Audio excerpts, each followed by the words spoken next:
The long-awaited episode 5 of our favorite digital circus is getting closer and closer, and it's pretty much confirmed to drop this June.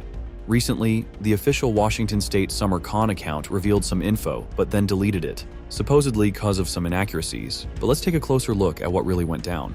As if you needed one more reason to attend Summer Con, we are bringing a circus. Please welcome Lizzie Freeman, Michael Kovach, Alex Rochon, and Amanda Hufford from the amazing digital circus to the Washington State Summer Con from June 20th through the 22nd. We have a special treat for all of the Circus Freaks fans at Summer Con. We are excited to host a special screening of the 5th episode with the cast at the show. Based on that post, it looks like the early screening of episode 5 was planned for June 20th. And if we remember what happened with episode 2, a pretty similar situation, then it's totally possible that the new episode might officially drop on June 27th, which, as we know, is a Friday. Or who knows, maybe June 20th is the global release date, and everyone will get to enjoy the new episode at the same time. I'm more than sure this info is accurate, cause Washington State Summer Con definitely knows what's coming. But it's also possible that Glitch themselves asked them to take the post down until they make the official announcement. And if that's the case, then there's a good chance we might see the trailer for the new episode as soon as next Friday. What do you guys think about all this? Gooseworx is adding even more fuel to the fire, cause just yesterday she dropped a long-awaited image from episode 5 on her Tumblr, and fans are already calling it Frogny. From the looks of it, the scene seems to take place in some kind of locker room or backstage area. We also see Jax in the background, but what that actually means is still a big mystery to me. Maybe you guys have some theories?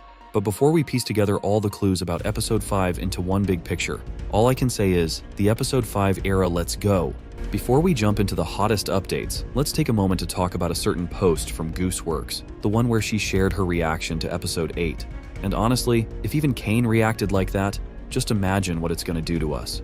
But on a more serious note, this actually brings back an old leak where Goose straight up said that episode 5 is gonna be the calm before the storm. And starting with episode 6, it's gonna be pure chaos, with the peak of that madness likely happening in episode 8. Now, let's talk about something that a lot of people have seen, but I don't think most truly caught what was hidden beneath the surface. I'm talking about the new TADC ad in Japan. While it mostly served as a retrospective of everything that's happened so far, there was also something new, and that something might just be a glimpse into what we're about to see in the next episode. First off, Pomni still hasn't let go of the idea that there's a way to escape the digital circus, and as usual, Jax is messing with her in his classic style. Then, a small fight breaks out, which is a perfect example of the chaos Goose was talking about in that old post. We might actually see real conflict between the members of the digital circus, and this could be the beginning of the end, something that Kaufmo already symbolized back in the pilot episode. In the final scene of this ad, we see an abstracted monster, and there's a chance that it's Kaufmo himself. Just the sight of it completely shuts down both Pomni and Jax, almost as if it's warning them. If things keep going this way, they're all doomed to the same fate. Alright, but that's just one side of this ad. But what if that ain't Kaufmo? What if it's somebody else? And if that's the case, then how are we even supposed to interpret this whole scene? We're definitely going to talk about it today, but first, there are still a few loose ends we gotta tie up. Right after this ad dropped, we almost immediately got another one. It's 3 times shorter, but somehow it feels like it's packed with way more important details. Just like in the first ad, it starts off with Pomni looking for a way out, and ends with that same abstracted monster. But in between, we get a shot of our favorite troublemaker, Jax, holding a bunch of explosives. At first glance, this might seem like just another random gag, but it's actually way deeper than that. We all remember the pilot and episode 2, right? That's where they really established Jax as this mischievous, sarcastic dude who's all about pranks and messing with people. But, starting from that same second episode, we see his usual antics slowly getting shut down by the other residents of the digital circus. I'm so unbelievably disappointed right now. Well, maybe there'll be blood, death, and violence in the next adventure. Ha ha ha ha, how wholesome. And that same thing kept going in episode 3. What happened up here? Don't worry about that. Well, episode 4 turned out to be the peak of this storyline. Alright, I'm clocking out. This wasn't fun at all. See you all later.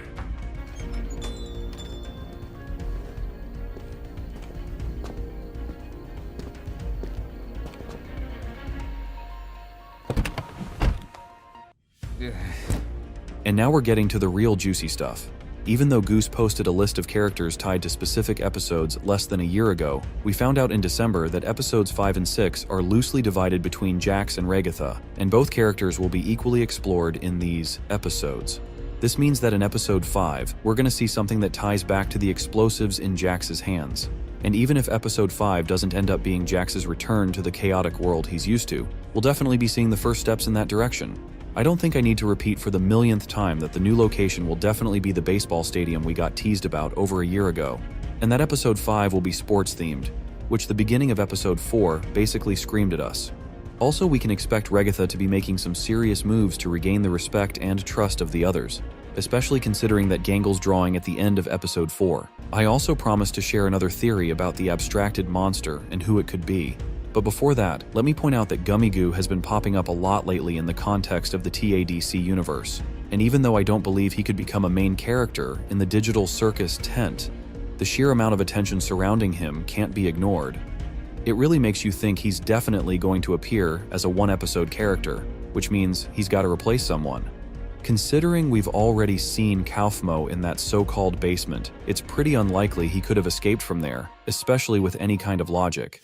But this monster is clearly on the circus tent's grounds, which led me to think that maybe one of the already familiar characters could follow Kaufmo's fate and turn into an abstracted monster. Jax is one of the most interesting characters in the amazing digital circus, and in this video, we're gonna break him down based on everything we've seen so far and how it all shaped his actions in the upcoming episodes. While his sarcasm and bullying were initially introduced in the pilot episode, subsequent episodes have gradually revealed deeper layers to his personality, leading to significant developments.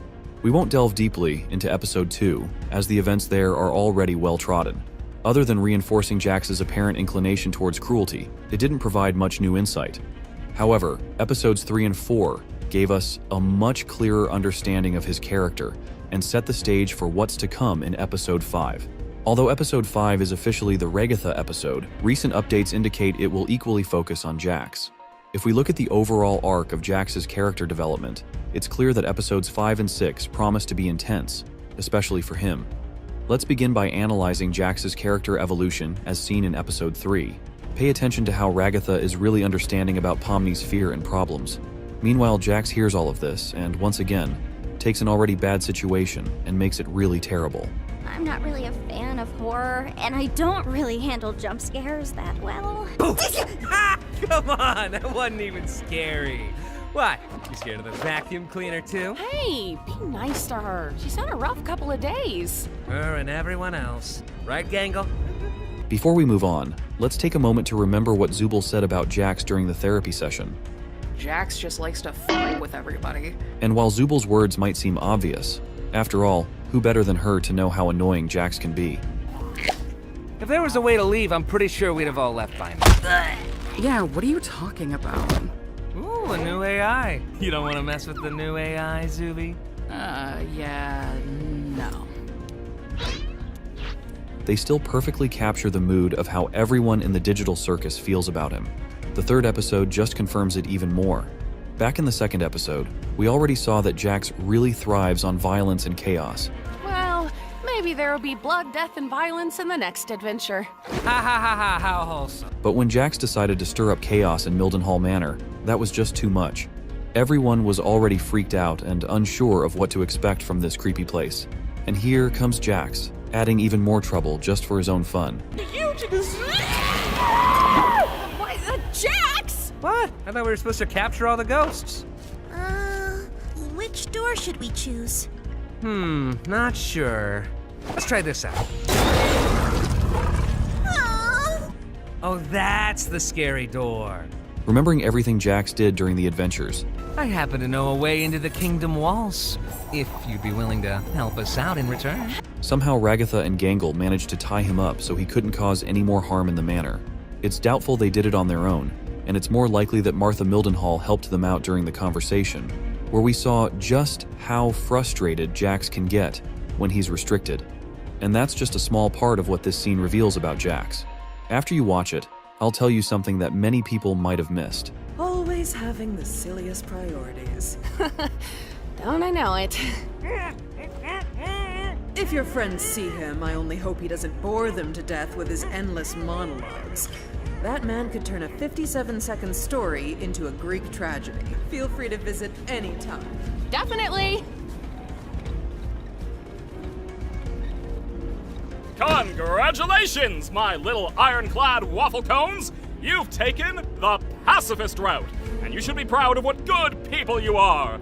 Unfortunately, we still need to wait until your other teammates finish their adventure before I can grant you permission to leave. I wonder how long that'll be.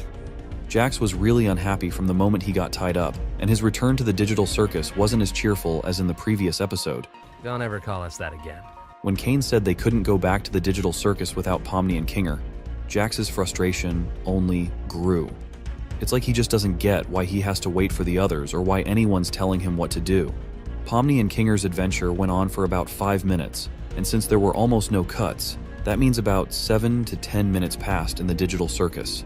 And during that time, Jax's expression just got more and more annoyed.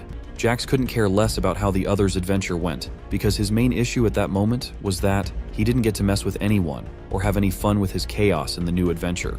Plus, Ragatha's words about how everyone is worried about Pomni didn't sit well with Jax at all. He made it clear that he doesn't care how anyone feels. Also, the final scene is definitely worth mentioning. So what was it like being stuck with the nutcase? It wasn't that bad, actually. Approaching Pomni with his usual sarcasm, Jax was definitely expecting a response like, "That was just awful. He's really a nutcase."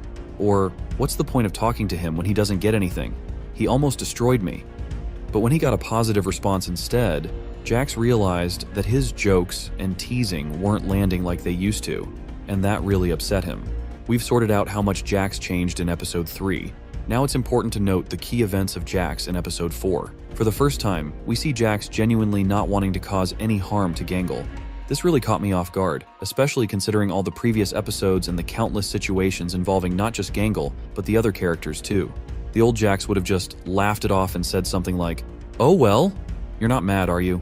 Not that I care." But from the very first seconds of this episode, we're shown that Jax has started to change for the better. And now it's time for the most epic and mind-blowing part, Spudsy's adventure itself.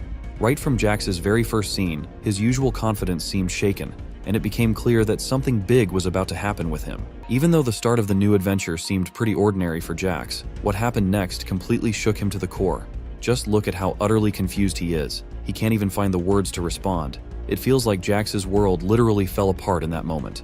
And when Gangle announced his list of tasks, it became crystal clear to everyone, including Jax himself, that this episode would showcase a sort of revenge, something Gangle practically admitted outright.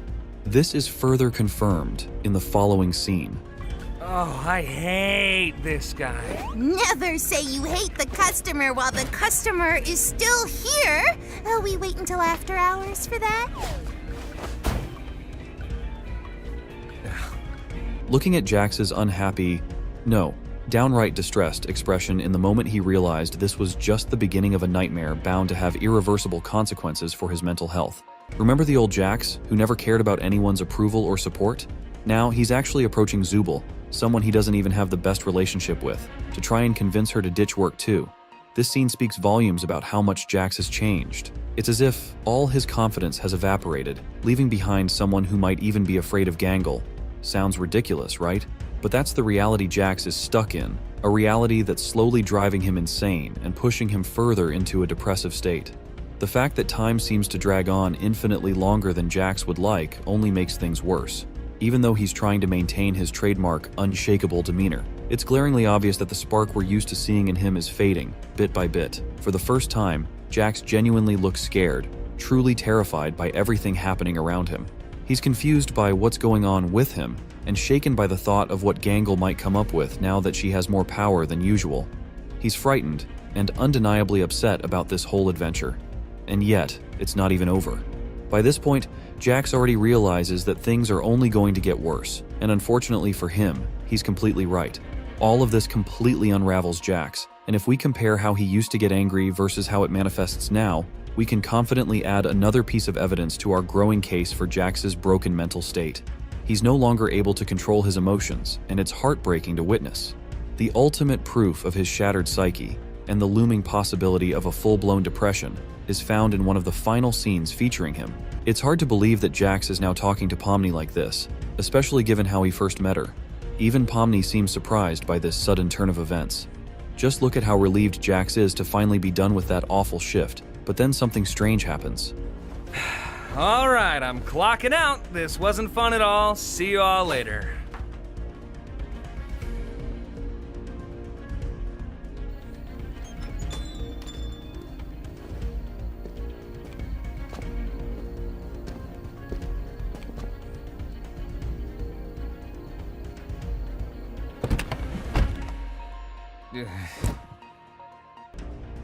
You've really captured the essence of Jax's transformation in this episode. Seeing him as a lost and insecure character, grappling with the weight of his past actions and fearing retribution, definitely added a new layer to his persona.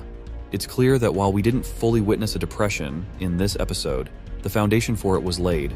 Now we've fully understood how Jax's character has developed throughout the episodes, and it's time to discuss what might be in store for this amusing purple rabbit in the upcoming episodes. As I mentioned earlier, episodes 5 and 6 will focus equally on Jax and Regatha, and it's highly likely that their story arcs will develop together, which makes sense given their apparent connection. Judging by how Jax has gradually become a more well-rounded character, episode 5 is very likely to continue this trend. I'm not going to claim that Jax will get worse, sink into depression, or, even less likely, turn into an abstracted monster just for the sake of extra views. I can assure you that nothing like that will happen. However, it is a fact that Jax will become calmer, and it will be far more interesting to follow his development in episode 5. As for what will happen to him in episode 6, I can't say for sure, but given that episode 5 is described as the calm before the storm, it's quite possible that episode 6 will completely change our perception of not only Jax and Regatha, but also some other characters. For now, just accept the fact that episode 5 won't bring any shocking twists. Instead, it will set the stage for the most exciting events we're about to witness in the digital circus.